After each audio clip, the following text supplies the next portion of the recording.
Chudácky rodcu neviedie dievať. 500 za 10 mesiacov. Hrie s nimi takto mrať.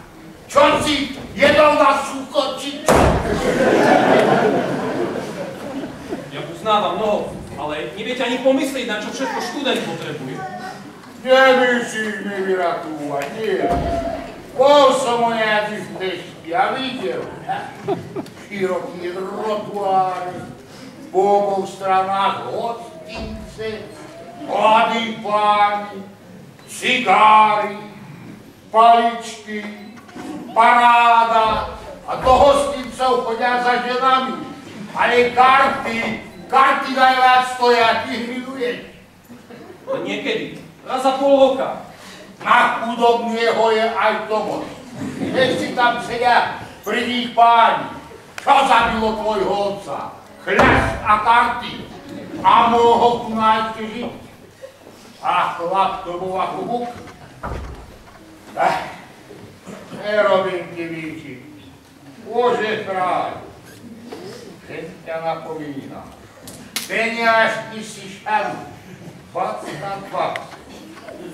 Mne sa to nedá. Prídem do mesta, cítim u seba peniaz a nemôžem odolať. Dnes som bol bez groša, ale šťastnejší. Preto mám v úmysle tu na dobre ostať. Do Pešte sa už nevrátim. Čože? Tak toto mi viacej nepovedaj. A čože budeš hovoriť? No gazdovať. Som vyučený za gazdu a gazdovstvo ma priťahuje. To je môj živel a nie paragrafy. Kto nebýval v meste, nikdy nemôže oceniť dedinu. Zdravý vzduch, úprimnosť a súcit medzi ľuďmi. Iba tu vie človek, že je človekom. V meste žije každý sám pre seba. To nie je život ľudí, ale život dravcov. Ty Kardová, pozri na tie vlade, chytí. Mozole, poctivé mozole. Erodarobnice. Chcete ma odstrašiť mozoľami? Veď to sú len znešení svedkovia vašej práce. Preto chcem ostať tu až tak ako vy. Dobre, ostaneš u nás. A čo budeš robiť? Gazdovať? A na čo? Ty nemáš kúska poľa. Na mojom? A to zabudni, chlapče. Mám ešte dievku. Tej plánujem. No a Ondrejovi. Ondra je síce len plavok, ale je hodný a obratný v robote. Čo si myslíš, že by som tu mohol takto vysedávať, keby nie jeho? Je on gazdu. Ja len prizerám. No, Markov sa rád vidia, tak čo im bude kaziť? Nie. Na vašom gazdovstve som nemyslel. Čo od vás môžem žiadať viac, ako ste mi dosiaľ dali. Ja sa vás len priučím a pôjdem do kaštiera. Za úradníka. Čo to máte? Veď úradník to je podskok, taj trví. Ale ty si sa učil zapáchnuť. Ej, chlapče, to by bola veľká škoda. Slúchaj ma. Dokonč to, čo máš pred sebou. Evo, ešte vážne, stačí. Len chcem, aby si prišiel medzi hodných ľudí do vážnosti pred svetom. A na staré dny chcem počuť, a sa ten starý vozák darmo netrápil, vychoval ho neopávaná. A peniaze nehľadí, tým neznám, neľutujem. Kedykoľvek, len treba povedať. Lenže, čo tam zložko. A teraz mne ešte zišlo na komasácia. No ale a ten Bílovský robí pre svoj osob. Aký osob? Páľo Bílovský tu nemá poľa. Ja viem, ale chce sa usávašiť kaštieli a záci berky. Vy dáte bertu? No čo skáč? Staru hádam a nie.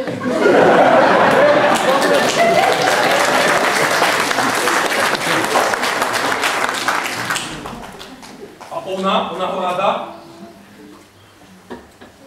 To ja chlapče neviem. Človeče je medzi nimi. Veď vieš, ako sa hovorí. Bez vetra ani lístok nie je. A tá stará fúria, rada, lebo je zema. Je tá komasácia. Ale mi sa vám komasácia nepáči, ale za pár rokov bude. A nevieš, čo rozprávaš. No ako mi môžu vziať moju zem? Ani som mu neukrádol. A oral na nej môj otec, aj starý otec. Ja na nej môžem od detstva. Tak ako ho môžu dať inému? Ale nám za ňu dajú druhú. Druhú. Môj grunt je vzácnejší, lebo nie pochodí len od otca, ale aj od deda a pradeda. Tak už vieš, prečo nechcem komasáciu. No ale nechceš mi pomáhať, ja sa vám brániť sám. Drž s nimi. Chcem len povedať, moc rečí a nerád.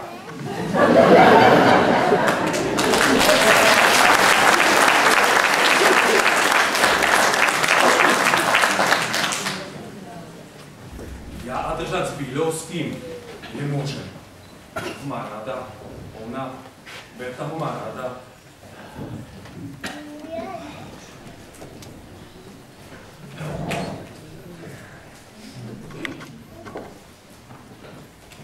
Len išiel na hnevaný do domu. Myslelo sa, čo si prihodí. Števko, mal si niečo s otcom? Istotne ste sa hádali. Dobré ráno, slečna. Ale to len maličkosti. Nahneval sa trocha. To isto prehoď. No na čo aj dobrá závada? Ako by si hra o stenu hádzal. Povedal som, že do Pešte nepôjde. A kde? Do Viedne? Nevie nás to mohla vidieť Viedne. Ani do Viedne. Chcem tu ostať a byť gazda. Teda sa vám tu páči? Zaradovala sa, že tu chcem ostať. Veď sa má rada Bíľovské. Viem, že by si rada vo veľkom meste, ale len na návštevu. Obzrieť si mesto a potom sa vrátiť naspäť. Preto chcem tu ostať. Takže s vami. Ja by radšej bola vo veľkom meste. Vás to omrzí. Neomrzí. Sú ľudia, ktorí pohľad ma podlážujú, tutáva. Kde je tie spadnička, som ju ešte nevidela. Poďme ich pozrieť, potom máš nové dvere. Joj, neumúvaj sa, ja len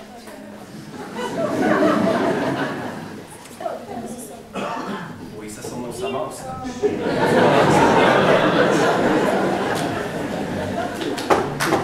Slobodno. Slobodno. Pán Bíľovský. Dobre, že prišiel, inokedy by ma to nahnevalo. Také milé prekvapenie, spoločnosť tu hneď za rána spolu. Po obecných veciach tu nachodíme komplexne. Ideš po komasáciu a učeka si chceš nakloniť. No, preto som mal s ním tú dišputu. Ešte to bolo výborné, ty si ho nalomil, ja ho už zlomím. Podobne ľudia sa boja. No čo budú robiť? Joj, Marienka, to sa neboj. Pán Bíľovský nie je z tých, čo by sa dalo chudobou uprosiť. Ak si on raz niečo vyráda a má z toho výhody, on nepopustí. Len si ma bieda neuprosí. No Berta, aká bieda, prosím. Takže sa čudujete, ako by ste nevedeli. Chudobní ľudia, ktorým beriete hory, pasienky, medze. Nevíte, čo im beriete? Dovolte, Berta, hory a medze.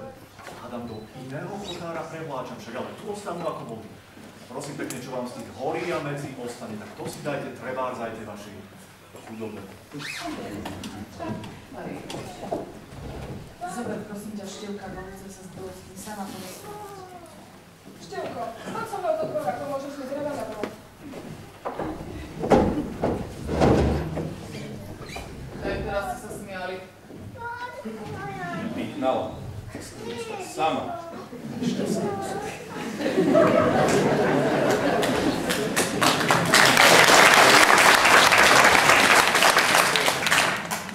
Svedkovia odišli, taká útok. Nie útok, len prosbu. Neberte tým ľuďom ten ostatok, čo dostal. Nerobte ich chudákmi. Berta, ak sa to týka hory a pasienkov, tak to všetko ostane po starom a to som povedal veľakrát. Povedal, ale iba mne. A Gazdov ste práve opačnými sľubmi vábili podpisovať. Keď tu máte ciele, že idete za nimi cestou toľkými slzami kropenou, stoja tie vaše ciele za to? Tak oni sa naozaj krásne vnímate chudoby, ale aj moje ciele sú krásne. Ja chcem, aby prestali staré neporiadky. Zase s chudobou, ktorá ostane celkom bez mňa. Nie, sediaky bohatne bude dávať lepší nájom, potom aj tá vaša chudoba sa bude lepšie mať. Dobrý robotník bude mať lepšiu plácu. Leňo, nech si zomrie od hladu. Možno, že si nájdu robotu vo fabrike, ale spoločnosť ich dedine musí vytvoriť triedy. Podľa majetku si ceníte ľudí, ale všetci sú si rovní. Ale Berta, ja zakladám rovnosť na základe práce. Vy veľmi dobre viete, v čom je vaše gazdovstvo a vaše pánstvo. Vaša matka je taká pripoletická, nie je naučená viesť gazdovstvo ani pánstvo a vy máte veľmi veľa druhov, Berta. Zachráň pobiedni, ty musíš byť šťastná, preto musí byť najprv bohatá. Nie, to ja nechcem. Sa mýliš. Tak čo sa mývate, že vám